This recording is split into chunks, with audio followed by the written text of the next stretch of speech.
Ways to support Teacher Ready. Under each video, join button, YouTube membership, click, select level. In the description, Discord, join, have fun. In the description also, Patreon, click, select level. In the description, donate, PayPal. Merch store, t-shirts. Email addresses in the description, and yes, I know I look like Bert Kreischer. What's good, fam? So thank you to everybody who joined my new channel for music reactions. As I mentioned, I was getting hit with too many copyright claims on my main channel, and it was really hurting the performance of the channel, so I created a new channel called Teacher Eddie Reacts. So if you haven't subscribed yet, please do so. All those music reactions and any reactions that get hit with the copyright claims are going to go on that channel, so this way it doesn't affect my main channel, which is Teacher Eddie. So today's request comes from one of our Patreons. Freeman Stephenson, and Freeman requested one of my favorite bands, and that is Sabaton. And the song is No Bullets Fly. So, without further ado, let's get into it. It's December the 20th, 1943, and in the freezing air high above Germany, Second Lieutenant Charles Charlie Brown is at the controls of his B-17F, ye old pub. At 11:30, approaching the target of the Focke-Wulf plant near Bremen, the pub is rocked as 4 explosions go off right in front of the B-17. A cry comes across the intercom. "We're hit!"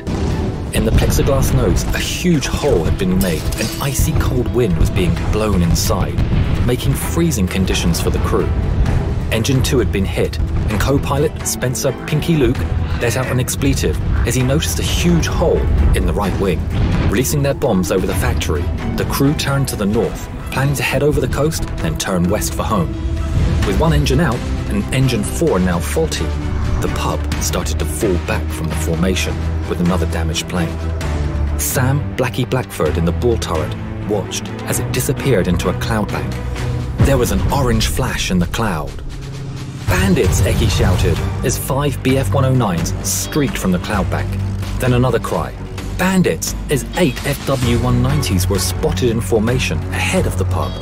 Sergeant Bertram Frenchy Coulomb in the turret shot the 190 out of the sky. The navigator, Al Doc Sadek, took out the second. Pinky reported that engine 3 had been hit. That left just one engine at full power. The BF-109s attacked the pub from behind, swarming all over. But due to the cold wind running through the pub, most of the guns were frozen. In a turn now, the pub was repeatedly hit, taking extreme damage and killing the tail gunner. A shell penetrated and exploded near the waist gunners, injuring the crew and creating a huge hole. The oxygen supply was taken out, and the pub spun towards the ground.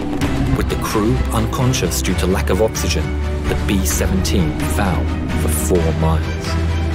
Charlie started to come around and grabbed the controls, pulling back as the plane continued to fall.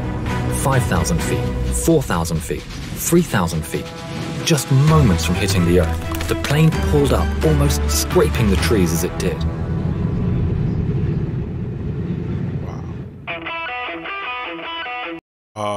Wow. That's not... Woo. Talk about balls of steel, man. I'm telling you, whenever I hear these stories, I'm honestly not familiar with this story. I've never heard of this. But again, I love to learn, right? So I'm definitely going to look into this after this video. But it's just absolutely astonishing to, you know, you hear the stories, but when you see them visualized, there's like something different about it. That's why, you know, a movie like Saving Private Ryan hit so hard. You know, you hear about D-Day all the time, right? In school, you hear it referenced. You may even see like in some war movies, but actually seeing the battle and replicated so, you know, to the point where many, you know, men who were on the beaches of Normandy that day said that, you know, it just brought them back. They could actually smell the smells again. Some of them had to leave the theaters because it was so just, it hit too close to home. And when you actually see it visualized, even though this is an animation, it's still like, balls of steel. I mean, what those men went through in World War II, God bless them. I mean, it is just absolute. I mean, talk about superheroes. Those were superheroes.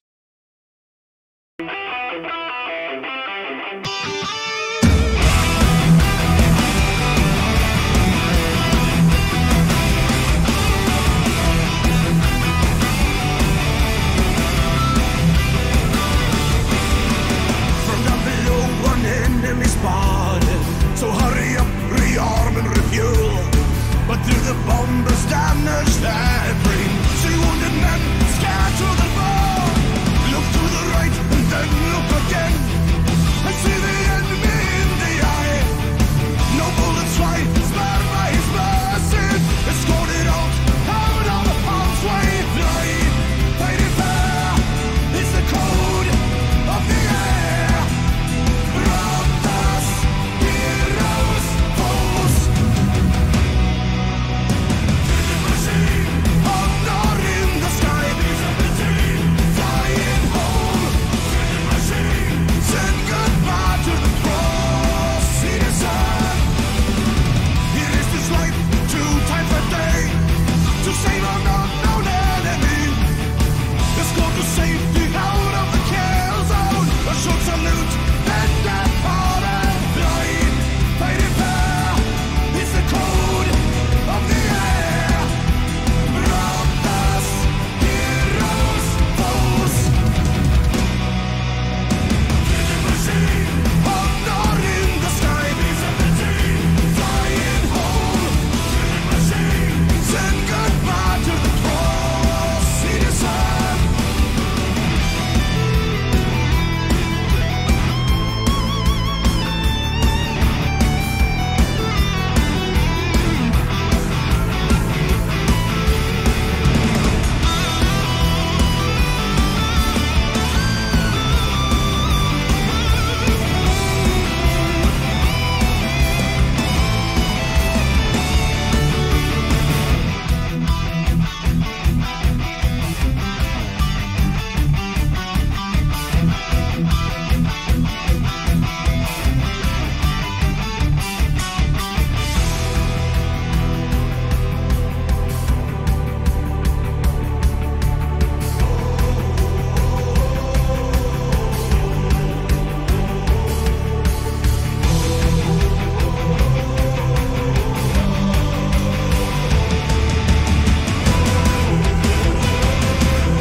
Fighting fair is the code of the air.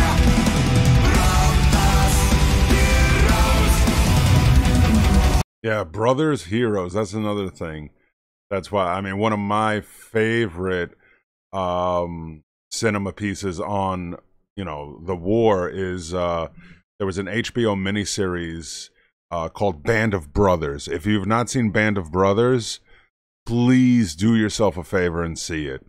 I think it was 8 parts, but absolutely gut-wrenching, marvelous. I mean, it just really captures it. But it is the you know, the saying, you know, Band of Brothers. And it's amazing. There's so many stories of, you know, men sacrificing for other men who, you know, just a few months before were complete strangers who they didn't even know existed.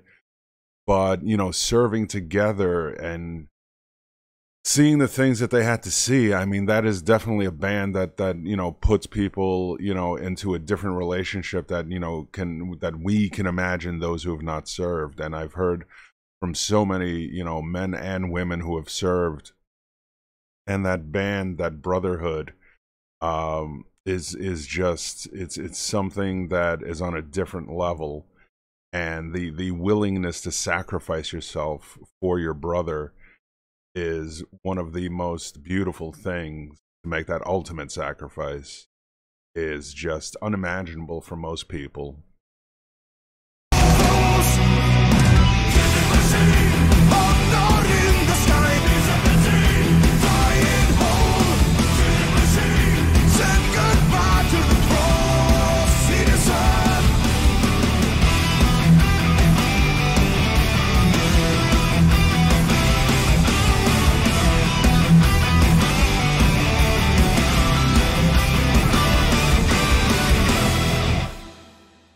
The story was kept secret until 1986, when Brown started the search for the German pilot who had shown mercy on that December day all those years ago. In 1990, Brown received a letter from a man named Stigler, who was living in Canada. Stigler explained that he had been the pilot of the German fighter who had escorted Ye Olde Pub. This video is of their first meeting. Franz, what were your feelings when you met again for the first time? I was so happy as we met that I dropped him and hugged him. It wasn't easy.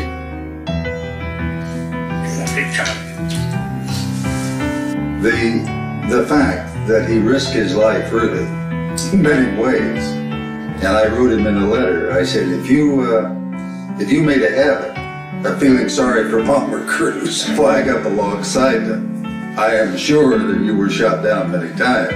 But it was not only the audacity that he came up to us and then recognizing the threat. If someone had seen him and reported him, it could have been a death sentence. Oh, yeah. Franz gifted Charlie a book, and inside the inscription read, "In 1940, I lost my only brother as a night fighter. On the 20th of December, 4 days before Christmas, I had the chance to save a B-17 from her destruction.